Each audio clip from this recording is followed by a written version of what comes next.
आज मेरे साथ इस्लामाबाद से शरीक गुफ्तगू हैं डॉक्टर कमर चीमा साहब। He is a well known commentator and he runs a think tank in Islamabad.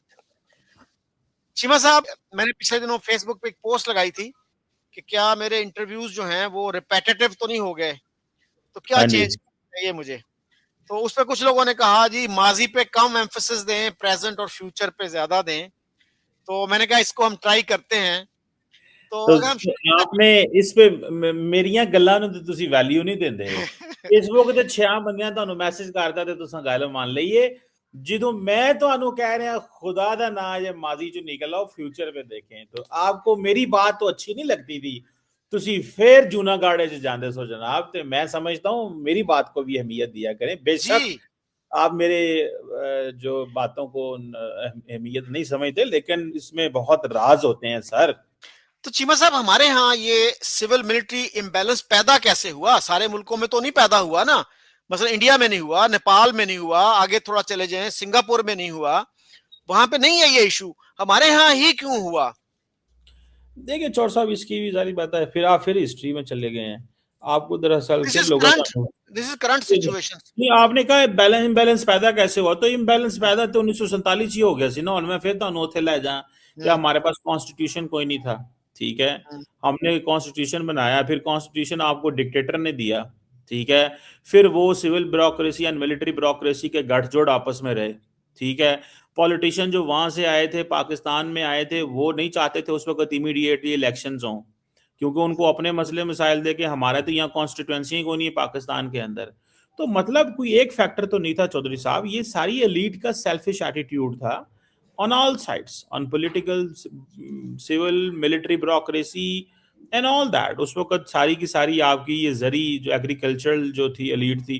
तो ये मैं समझता हूँ कि ये it's a very gradual process और हमने over the period of time इससे कुछ सबक नहीं सीखा और अभी हम कुछ चीजों को समझे थे लेकिन फिर इमरान खान ने आगे कमजोर कर दिया हमें और हम फिर कमजोर हो गए। एक दफा हमारा पॉलिटिकल सेटअप फिर कमजोर हो गया बिकॉज इमरान खान कहता है कि मैं सिर्फ फौज के साथ मिलकर पावर में आना चाहता हूं। इमरान खान कहता है मैं सियासी जमातों के साथ मिलकर नहीं बैठना चाहता। तो बेसिकली तो वो तो फौज की इंटरवेंशन चाहता है। ठीक है, बाकी पॉलिटिकल फोर्सेस चाहती नहीं है लेकिन वो मजबूर होती हैं so many places to talk and engage and to do what they have to do. अच्छा चीमा साहब, तो क्या हमारे जो फाउंडिंग फादर्स थे वर दे इनकॉम्पिटेंट के 1956 तक वो आईन ही नहीं बना सके? सर वो दैट कॉन्स्टिट्यूंट असेंबली, पहली जो कॉन्स्टिट्यूंट असेंबली थी, दैट वाज हाईली इनकॉम्पिटेंट। उसको अगर डिसमिस किया गया तो उस पे रोने धोने की क्या जरूरत है भाई? आप ਤੁਸੀਂ ਸਾਰੀ ਦਿਹਾੜੀ ਫਾਊਂਡਿੰਗ ਫਾਦਰ ਨੂੰ ਰੋਂਦੇ ਰਹਿੰਦੇ ਹੋ। ਜਿਹੜੇ ਫੋਨ ਦੇ ਫਾਦਰ ਨੇ ਇਹਨਾਂ ਦੀ ਤੇ ਗੱਲ ਕਰ ਲਓ। मैं तो इमरान खान से लैके गया कि इमरान खान फौज की मदद से पावर में आना चाहता है, ये सवाल नहीं आपने हाईलाइट किया। ਤੁਸੀਂ फिर 1949 पहुंच गए हो। फिर ਤੁਹਾਡੇ व्यूअर्स ने कहना है चौधरी साहब ਇਹ टॉपिक ਤੇ ਤੁਸੀਂ फिर 1949 हिस्ट्री से बाहर निकले। आप तो ਤੁਸੀਂ मेरी गल ਤੁਸੀਂ ਮੰਨਦੇ नहीं भाई। आज की बात बताएं, why Imran Khan want to come in power with the military, फौज के साथ गठजोड़ करके वो क्यों पावर में आना चाहता है, ये सवाल इंपॉर्टेंट है। आप फाउंडिंग फादर पे पहुंच गए हैं। मैं कह रहा हूं फाउंडिंग फादर ने जो खाचा मारियां, जो ज्यादतियां हुई, जो बुरे काम हुए, वो तो अपनी जगह पे हैं यार। जो कुछ हुआ है सही किया गलत किया, सारी दुनिया में ऐसे होते हैं, मसले मसाइल हो जाते हैं, कोई ऐसी बहुत बड़ी बात नहीं है ना। तुसी सुनो मैं आप तो शायद होंगे, मैं नहीं था कम अज कम। सो प्रॉब्लम ये है कि चौड़ साहब ये जो बात है कि आप जो इमरान खान कह रहा है, क्या कहता है वो? कहता है मुझे पावर चाहिए फौज की मदद से। मैंने सियासतदानों को, इस सबसे बड़ी डिससर्विस नहीं है, आप मुझे बताएं क्या ये सबसे बड़ी? वो कहता है मैंने सियासतदानों से बैठना ही नहीं है, जाओ मैं बैठने नहीं। चीमा साहब, I totally disagree with that approach, लेकिन उनका ओके ये कहना है कि मुझे हटाया भी आर्मी ने था, मैं उन्हीं के साथ बात करूंगा। लेकिन जो रूट कॉज है ना सर, उसकी भी तो बात करनी चाहिए ना। कि देखिए वो हमारे फाउंडिंग फादर्स थे ना जो 1947 में पावर में आए। उन्होंने क्या किया कि अयूब खान को जो आर्मी चीफ था डिफेंस मिनिस्टर बना दिया। ये गलत रिवायत उन्होंने कायम की ना।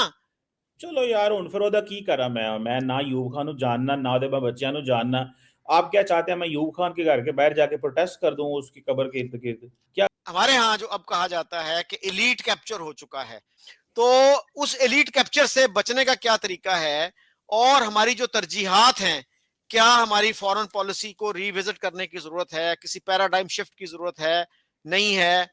क्या हमें इंडिया के साथ जो है आज सिरे नौ अपने रिलेशनशिप को देखना चाहिए, अपनी पॉलिसी को रिविजिट करना चाहिए, या उसकी जरूरत नहीं है? असर नो देखना चाहिए यार, जिधर जिधर हो सके देखना चाहिए। हम्म, जहाँ जहाँ गलतियां हुई हैं, चीजें हुई हैं, मामलात खराब हुए हैं, ठीक है, बेहतर करने चाहिए।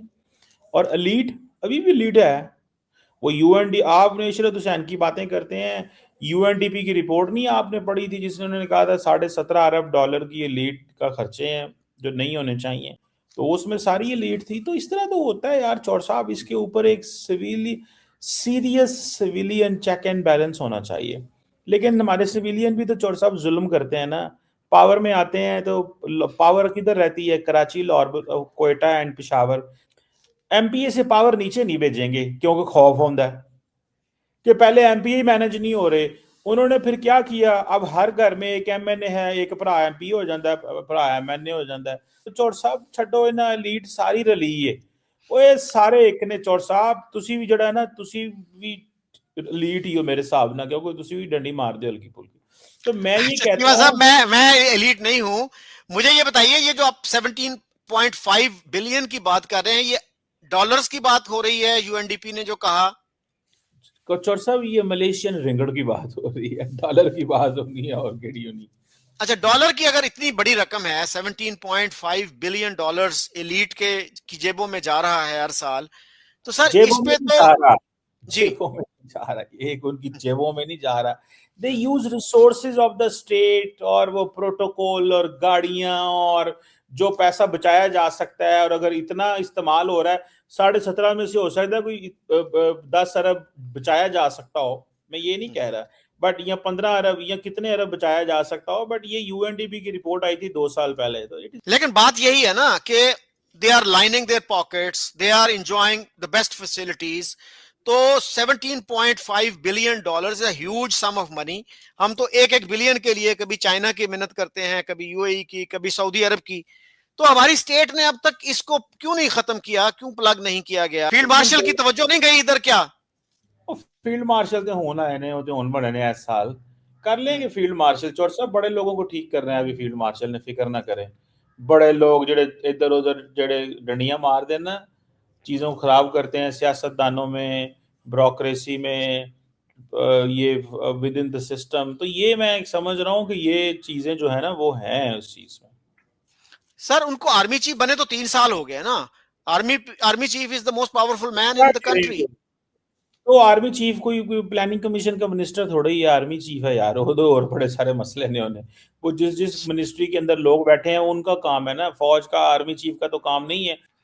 अच्छा चीमा साहब, देखो चौरसा, हाँ, 2 साल बाद आप क्या देखते हैं, क्या बड़ी बड़ी बेहतरी आपको नजर आएगी पाकिस्तान में? स्टेशन। तो चौरसा पाकिस्तान का फ्यूचर बहुत अच्छा है इंशाल्लाह ताला, मुझे बड़ी उम्मीद है। बड़ी जान है इस कौम में, बड़े तगड़े लोग हैं। ये ऐसे लोग हैं जब ये थाने में जाते हैं चौर साहब, ये पैसे लेके जाते हैं, उन्होंने पता बगैर सिफारिश तो थाने से पैसे तो बगैर काम नहीं होना। सो हमारे लोगों की जो फॉरवर्ड लुकिंग अप्रोच है उनको पता है कि हमने क्या करना है। So they are very smart people, I like Pakistani.